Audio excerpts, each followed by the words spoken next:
বান্দরবানের নাইক্ষ্যংছড়িতে সৎ ভাইয়ের ছুরিকাঘাতে মৃত্যু হয়েছে ছোট ভাইয়ের। গতরাতে ঘুমধুম ইউনিয়নের শিলখালী বড়ুয়াপাড়ায় এ ঘটনা ঘটে।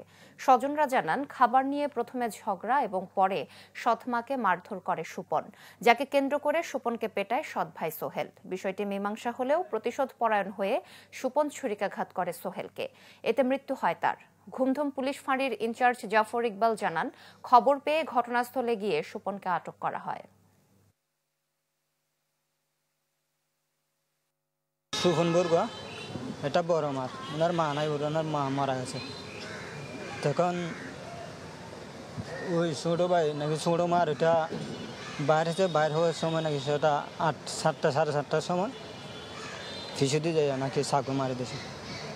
তখন আমরা তো বাড়িতে ছিলাম, আর ওই লোকজনেরা নাকি দৌড়ায় ওনাকে অ্যাটাক করে গেছে।